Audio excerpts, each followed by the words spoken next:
नमस्कार दोस्तों, stories voice में आपका स्वागत है। आज की कहानी है औलाद से अच्छा है बे औलाद रहना। आज सुबह से ही बदन में बहुत दर्द हो रहा था।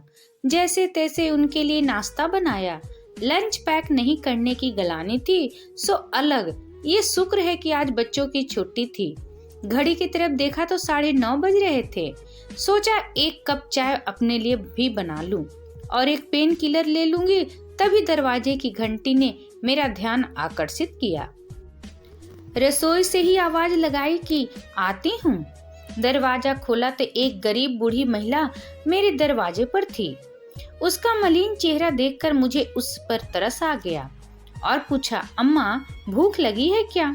मेरी बात सुनते ही उसके चेहरे पर खुशी और दुख के भाव एक साथ दिखाई दिए।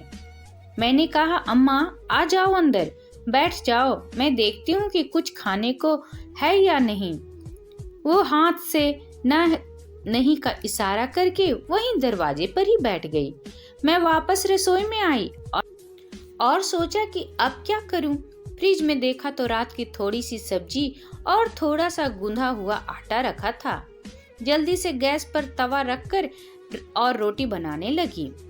इतनी देर में तवा गर्म हुआ। मैंने सब्जी को भी माइक्रोवेव में गर्म करने को रख दिया।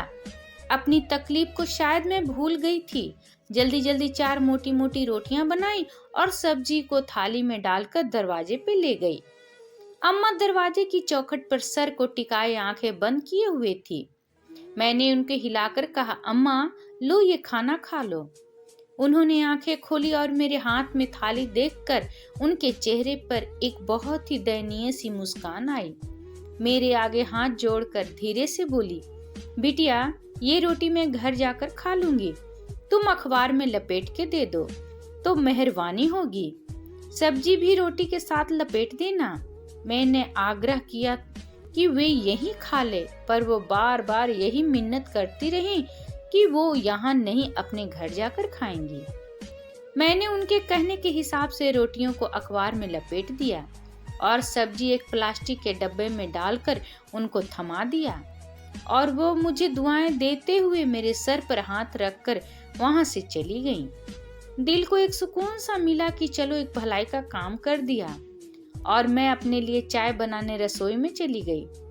ऐसे ही कुछ दिन निकल गए। मैं बाजार के काम से घर से कुछ दूर गई थी। वापस लौटकर आते हुए आज सोचा कि रिक्शा नहीं करती, पैदल ही घर तक चली जाती हूँ। थोड़ा वॉक भी हो जाएगी और कुछ खरीदारी भी करनी हुई तो आसानी रहेगी। अभी कुछ ही दूर ही चली थी कि मेरी नजर सड़क के पास एक छोटी सी कुटिया पर पड़ी। वहाँ वही अम्मा दिखाई दी जो उस दिन घर पर आई थी। मैं अपने आप को रोक नहीं पाई और उनके पास चली गई। पता नहीं क्यों पर उनसे एक सहानुभूति सी महसूस हो रही थी।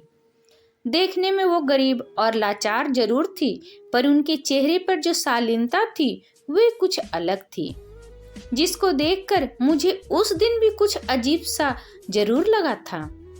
मैं उनके पास गई और उनको प्रणाम किया। उनसे उनका हाल पूछा और उनके इस जगह पर रहने का कारण पूछने से मैं खुद को रोक नहीं पाई। मेरे सवाल पे थोड़ा झिझक गई और उन्होंने अपनी नजरें झुका ली। मेरा हाथ पकड़कर मुझे अपनी कुटिया में ले गई। वहां चरपाई पे एक बूढ़े व्यक्ति को दिखाकर मुझसे बोली, बिटिया ये मेरे पति हैं।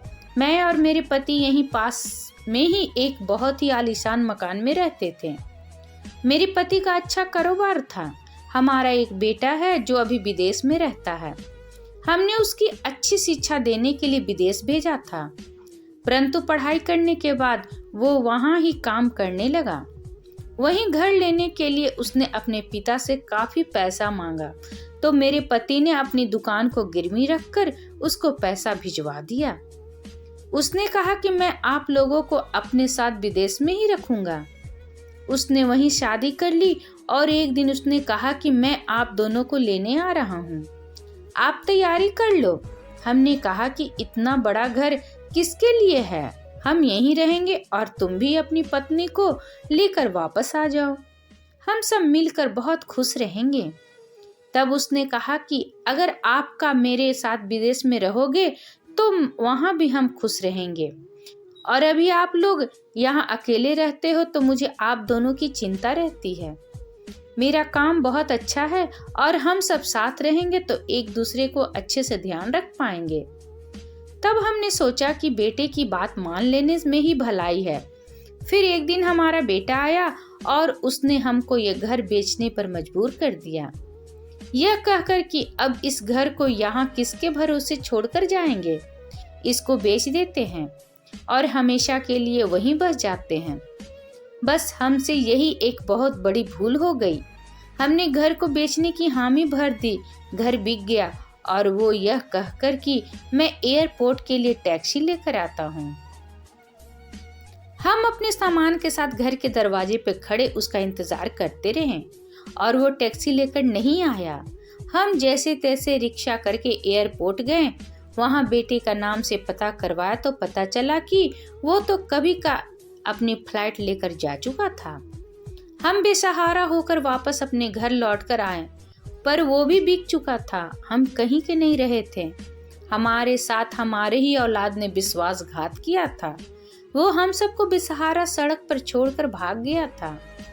हम इतने शर्मिंदा थे कि अपने किसी रिश्तेदार को भी यह सब नहीं बता सकते थे, क्योंकि उन सब ने हमको ऐसा करने से मना किया था। हमने भी सोचा था कि हमारा बेटा, जिसको हमने इतने अच्छे संस्कार दिए, वे हमारे साथ कुछ गलत नहीं कर सकता।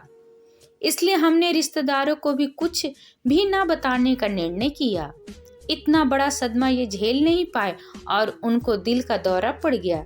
जो थोड़े बहुत गहने मैंने पहन रखे थे, उनसे ही इनका इलाज करवाया। अब हमारे पास कुछ नहीं बचा है, इसलिए यहाँ ये छोटा सा छप्पर डालकर रहने का ठिकाना बनाया है।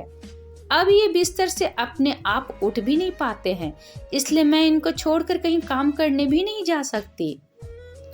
उस दिन तुमने जो खाना मुझे दिया था वो आखिरी बार था जो हमने पेट भरकर खाया था।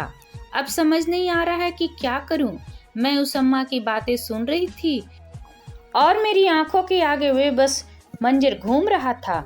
जो भी उनके साथ हुआ था, मैं सन्न रह गई। समझ नहीं आ रहा था कि क्या करूं। मैं जल्दी से अपना पर्स टटोला और उसमें से कुछ रुपए निकाल कर उनके हाथ में थमा दिए और ये बोलकर वहां से निकली कि माँ जी, मैं जल्दी ही आपसे दोबारा मिलूंगी। घर आकर बस यही सोचती रही कि कैसे उनकी मदद करूं। तभी मुझे मेरी एक सहेली संगीता का ध्यान आया, जो एक एनजीओ चलाती है। अब हमको इन अम्मा के लिए एक लंबी कानूनी लड़ाई लड़नी थी। उनको इंसाफ दिलाना था। हमने प्रण किया है कि हम इनको इंसाफ दिलाकर रहेंगे। और फिर मैं वापस अपने घर आ गई। आज दिल में एक सुकून था, क्योंकि मैंने आज किसी की मदद की थी। आज लग रहा था कि मैं चैन से सो पाऊंगी। बूढ़े होते माँ बाप को रख नहीं सकते तो कम से कम उनका आश्रय तो न छीनो। बेटा को क्या ऐसा करना चाहिए था? कमेंट करके जरूर बताएं और अगर पसंद आए तो प्लीज लाइक एंड सब्सक्राइब करना ना भूलें। इसी तरह और भी कहानी सुनने के लिए कृपया बेल आइकन बटन को दबाना ना भूलें। वीडियो देखने के लिए आपका बहुत बहुत धन्यवाद।